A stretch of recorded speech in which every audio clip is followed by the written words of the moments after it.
नमस्कार दोस्तों, मेरा नाम है विशाल। आप सबका स्वागत है स्टॉक बॉक्स के बिजनेस स्टैंडर्ड एनालिसिस वीडियो में। यहाँ पे हम डिस्कस करते हैं बिजनेस न्यूज़पेपर्स और उनके कुछ बढ़िया आर्टिकल्स। तो आप अभी सब्सक्राइब कर लीजिए अगर आपको पसंद है बिजनेस स्टैंडर्ड, इकोनॉमिक टाइम्स ऐसे न्यूज़पेपर्स और उनके आर्टिकल्स को पढ़ना। शुरुआत करते हैं सबसे पहले इन ब्रीफ आर्टिकल से, ठीक है।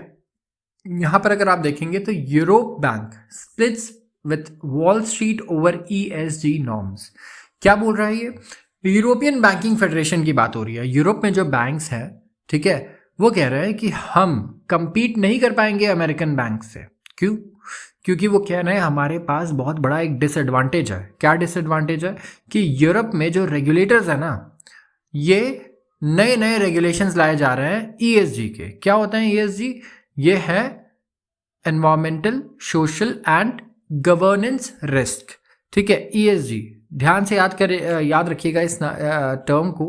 एंड क्योंकि वॉल स्ट्रीट में जो फर्म्स है, वॉल स्ट्रीट फर्म्स किसे कहते हैं? जैसे इंडिया में स्टॉक मार्केट दलाल स्ट्रीट पे है, वैसे ही US में वॉल स्ट्रीट पे, तो हम इसे वॉल स्ट्रीट कहते हैं उस जगह का नाम जहाँ पे स्टॉक मार्केट, स्टॉक एक्सचेंज है वहाँ का सबसे फेमस। सो यहाँ पे अगर आप देखेंगे वहाँ पे कोई ऐसे रेगुलेशंस हैं, ठीक है, कई रेगुलेशंस हैं, बट उन्हें फॉलो करने की, कंप्लायंस की ज़्यादा परेशानी नहीं होती, ज़्यादा प्रेशर नहीं होता। बट यूरोप में नहीं, ऐसा नहीं है। यूरोप में बहुत प्रेशर होता है इनके ऊपर कि ESG नॉर्म्स को फॉलो करें। इन लोन, जैसे लोन में लॉस के प्रोविजंस बनाए हैं, ठीक है, नए नए रिपोर्टिंग स्टैंडर्ड्स है, ये रिपोर्ट करना है, वो रिपोर्ट करना है, एनवायरमेंट पे इस चीज़ से ये फ़र्क पड़ रहा है। हर चीज़ को आप एनवायरमेंटल और सोशल जो इम्पैक्ट है ना, उससे रिलेट करेंगे, ठीक है। ये प्रॉब्लम रहती है यूरोपियन बैंक्स के साथ, जिन्हें ESG रूल्स फॉलो करने होते हैं, जिसे कहते हैं इमर्जिंग रिस्क। तो यहाँ पे इस चीज़ का डिसएडवांटेज इतना ज़्यादा बड़ा हो जाएगा, ये कह रहे हैं कि हम अमेरिकन बैंक से कभी कम्पीट कर ही नहीं पाएंगे, क्योंकि उनके लिए रूल्स है नहीं, हमारे ये रूल्स हैं। आते हैं दूसरे आर्टिकल पे।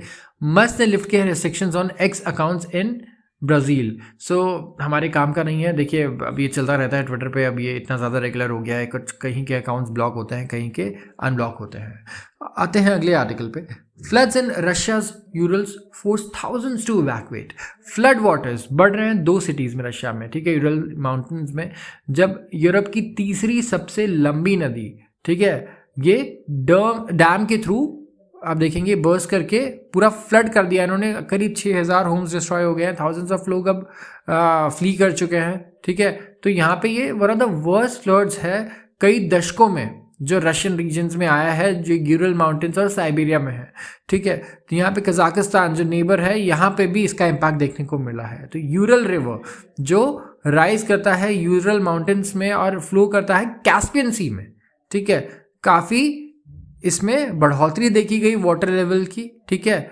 और ये वाटर कौन सा है? इसे हम कहते हैं मेल्ट वाटर की वजह से, जहाँ पे ये बर्स्ट कर गया through a dam embankment in the city of ask 1800 kilometre east of Moscow.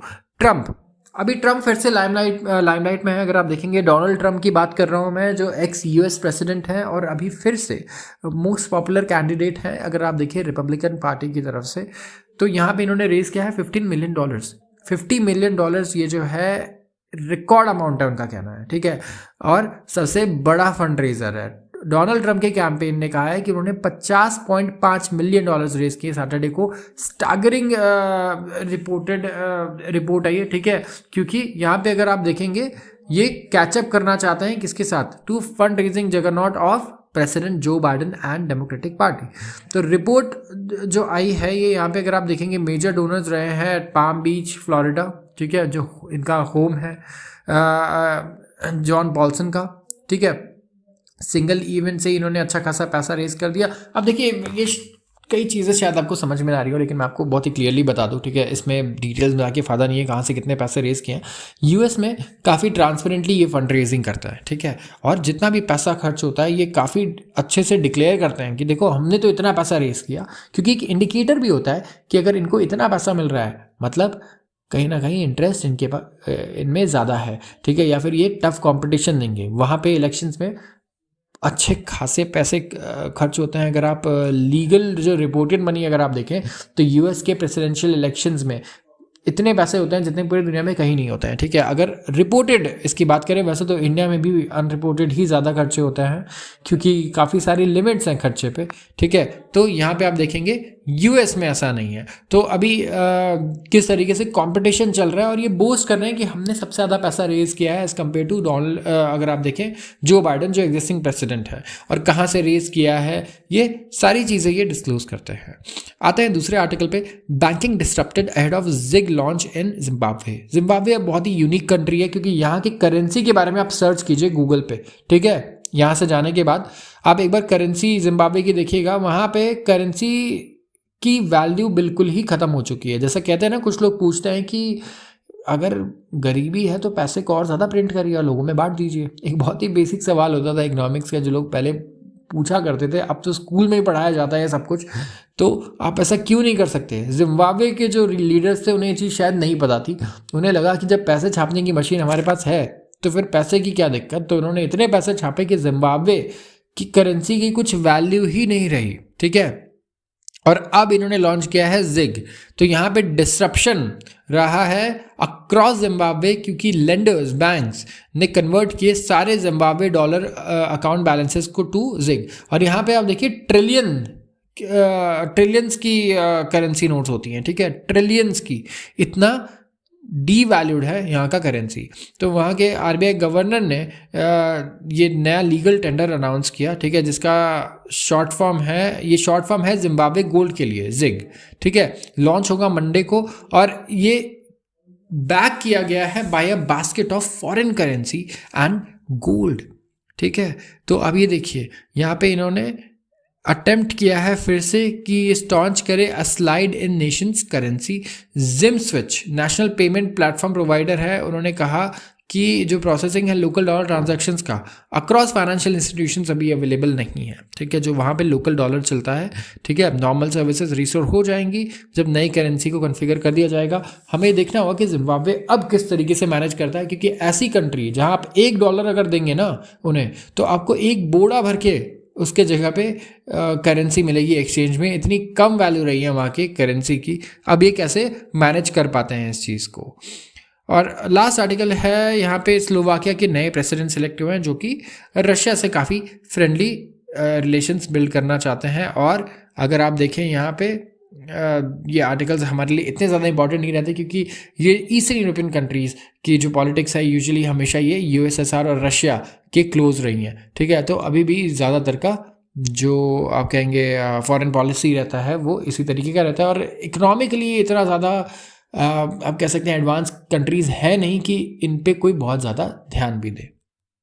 तो जियोपॉलिटिकली कुछ इंपॉर्टेंट हो सकता है इनके पास, यस, बट इकोनॉमिकली ये बहुत ज़्यादा इंटरेस्ट नहीं गार्नर कर पाते किसी कंट्री का या किसी दूसरी कंपनीज का भी।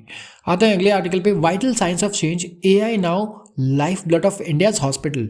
अब देखिए आर्टिफिशियल इंटेलिजेंस इंडिया में हॉस्पिटल चेन्स का लाइफ ब्लड बन चुका है, ठीक है। ये कहना है हॉस्पिटल चेन्स का, हमारा नहीं। अब आते हैं देखते हैं आर्टिकल में क्या लिखा है। Indian hospital chains slowly turn कर रहे हैं टू आर्टिफिशियल इंटेलिजेंस, और कुछ तो जनरेटिव एआई को भी इनकॉर्पोरेट कर रहे हैं। मतलब चैट जीपीटी जैसे जो जनरेटिव एआई है ना, लैंग्वेज मॉडल्स है, इनको भी अडाप्ट किया जा रहा है डायग्नोसिस से लेके to discharge summary creation to real time patient monitoring, ठीक है। हर चीज़ में मेजर हॉस्पिटल चेन्स ना कि सिर्फ इम्प्लीमेंट कर रहे हैं एआई अपने सिस्टम में, बल्कि शेयर भी कर रहे हैं छोटे हॉस्पिटल्स के साथ as a new business model. तो आप कोई बड़े हॉस्पिटल है, आपके पास पैसे की कमी नहीं है, आपने थोड़ा इन्वेस्ट किया, ठीक है, आपने प्रॉपर एक्सपीरियंस ले लिया, अब आप क्या कर रहे हैं, यही सेम चीज़ें आप छोटे हॉस्पिटल चेन्स को डायरेक्टली एज अ प्रोडक्ट बेच रहे हैं। तो ये एक बिजनेस मॉडल हो गया आपके लिए नया। तो जितने मेजर हेल्थ केयर चेन्स है ना, जैसे कि Apollo hospitals, Manipal health care, Aster DM health care, ठीक है, ये एआई यूज़ कर रहे हैं प्रिडिक्शन में, प्रिवेंशन में, डायग्नोसिस में और पर्सनलाइज मैनेजमेंट में। अपोलो के केस में ये इंट्रोड्यूस कर रहा है नया business model by sharing its AI technology with small nursing homes and hospitals through regional hubs. इन्होंने ऑलरेडी इंप्लीमेंट कर दिया है जनरेटिव एआई टेक्नोलॉजी एंड ये एक टेस्टिंग फेज में है, ठीक है। बहुत ही इनक्रेडिबल टेक्नोलॉजी है इनका, ये कहना है, जो ये मॉनिटर कर रहे हैं। इमेजिन कीजिए टेक्नोलॉजी जो मॉनिटर कर पाए हर एक पेशेंट को एक ही टेक्नोलॉजी अगर देख पाए, तो ज़्यादातर अपोलो हॉस्पिटल्स में हर एक पेशेंट को मॉनिटर किया जाता है। ये कहना है इनके प्रेसिडेंट और सीईओ का हॉस्पिटल अपोलो हॉस्पिटल के डिवीजन का, ठीक है। तो इसके थ्रू जो अनएंटिसिपेटेड डिक्लाइंस हैं पेशेंट के कंडीशन में, उन्हें बहुत जल्दी आप कह सकते हैं पकड़ा जा सकता है। मतलब इसका मतलब क्या है, अनएंटिसिपेटेड डिक्लाइन, मतलब ऐसी कोई चीज़ हेल्थ में ऐसी गिरावट आ जाए जो एक्सपेक्टेड नहीं है, उसे भी ये तुरंत आप कह सकते हैं कि डिटेक्ट कर लेंगे। तो बिजनेस मॉडल अपोलो का इस वक्त ऐसा है कि ये खाली अपने पेशेंट्स के लिए नहीं यूज़ करते हैं, ये दूसरे हॉस्पिटल्स के लिए भी इसे अवेलेबल करवाते हैं। अपोलो इन्वेस्ट कर रहा है एक्सटेंसिवली एआई और मशीन लर्निंग में कि ये नए मेडिकल बेंचमार्क्स को अचीव कर पाए, और टूल्स जैसे कि AICVD, जहाँ पे कार्डियोवैस्कुलर डिजीज के रिस्क हैं, इन्हें प्रेडिक्ट करता है AI enabled Apollo pro health platform, जहाँ पे सिम्टम चेक करता है through a tool called Apollo clinical intelligence engine. तो AI इंटीग्रेटेड रेडियोलॉजी है, डायग्नोस्टिक वर्कफ्लो है, AI पावर्ड स्मार्ट इन पेशेंट रूम ऑटोमेशन सिस्टम, ये सारी चीज़ें हैं। मतलब इतने सारे इन्होंने आप कह सकते हैं जगहों पर, एरियाज़ में इनकॉर्पोरेट कर लिया है AI को ऑलरेडी, और अभी हर एक एस्पेक्ट्स में लेकर जाने वाले हैं। तो किसने सोचा होगा कि AI इतनी जल्दी अडेप्ट होगा हेल्थ केयर इंडस्ट्री में भी, राइट।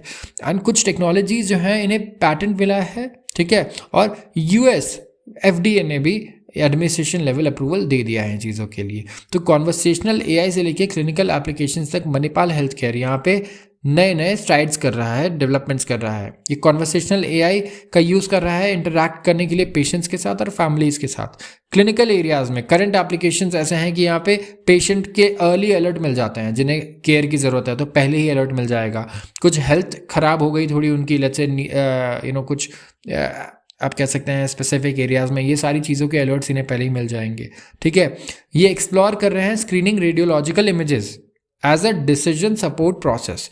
तो यहाँ पे एक्सटेंसिवली, ऐसा नहीं कि एक ही हॉस्पिटल है कि खाली अपोलो कर रहा है, नहीं। आप देखिए मणिपाल में भी यहाँ अच्छा खासा अडेप्टेशन हो रहा है। अब एक चीज़ नोट कीजिए कि जितने बड़े हॉस्पिटल्स हैं ना, वही ये चीज़ कर पा रहे हैं। क्यों? क्योंकि उनके पास कैश रिजर्व्स अच्छे खासे हैं। तो जब इनके पास कैश रिजर्व अच्छा खासा है तो इनके लिए इन्वेस्टमेंट करना भी ये बहुत ज़्यादा बड़ी बात नहीं है AI में, क्योंकि इनके लिए ये अमाउंट बहुत ज़्यादा बड़ा नहीं होगा, राइट। तो छोटे हॉस्पिटल्स के अगेंस्ट हमेशा बड़े हॉस्पिटल्स के पास ये एडवांटेज है कि नई टेक्नोलॉजी आ रही है, वहाँ ये पहले पैसा खर्च कर पाएँ, राइट।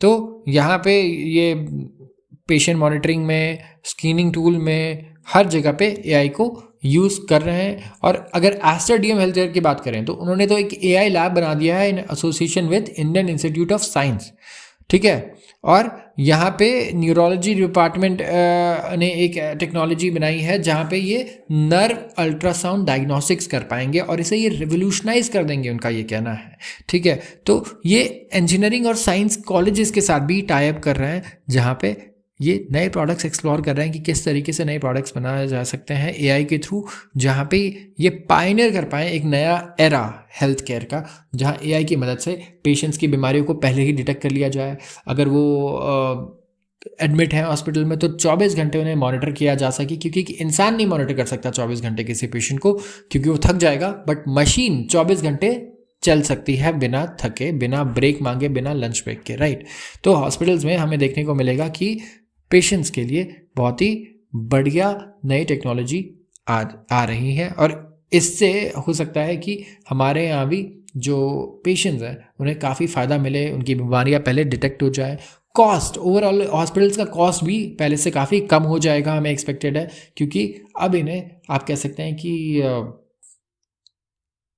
कंपैरेटिवली, रिलेटिवली अगर आप देखें तो इतने लोगों की ज़रूरत नहीं पड़ेगी, which is not a good news, ठीक है। अगर आप देखें जो हॉस्पिटल में एम्प्लॉयज़ हैं, नर्सेज हैं, उनके लिए बहुत ही अच्छी न्यूज़ नहीं है, ठीक है। कहीं ना कहीं यहाँ पे हमें देखना होगा कि इसका क्या इम्पैक्ट होगा जॉब्स पे, राइट। क्योंकि जब तक ये मॉनिटर कर रहा है, ये कर रहा है, ठीक है, सारी चीज़ें, इससे बहुत ज़्यादा फर्क नहीं पड़ेगा, बट अगर इससे कुछ बड़े चेंजेस आते हैं देन येस, अगर अभी असिस्टेंट की तरह है डॉक्टर्स के लिए, इट्स रियली गुड, बट अगर ये इंडिपेंडेंटली कुछ चीज़ें कर पा रहा है, राइट, तो हो सकता है ऐसे काम जो रेपिटेटिव काम है, रेपिटेशन वाले टास्क हैं, ठीक है, जो लोग रेपिटेशन वाले काम कर रहे हैं, उन्हें डेली एक ही काम करना है, उनके काम को हो सकता है AI रिप्लेस कर ले हॉस्पिटल्स में भी। So we have to wait and watch. आज के लिए बस इतना ही। अगर आपको वीडियो पसंद आई हो तो ज़रूर इसे लाइक करें और चैनल को सब्सक्राइब करना बिल्कुल ना भूलें। धन्यवाद।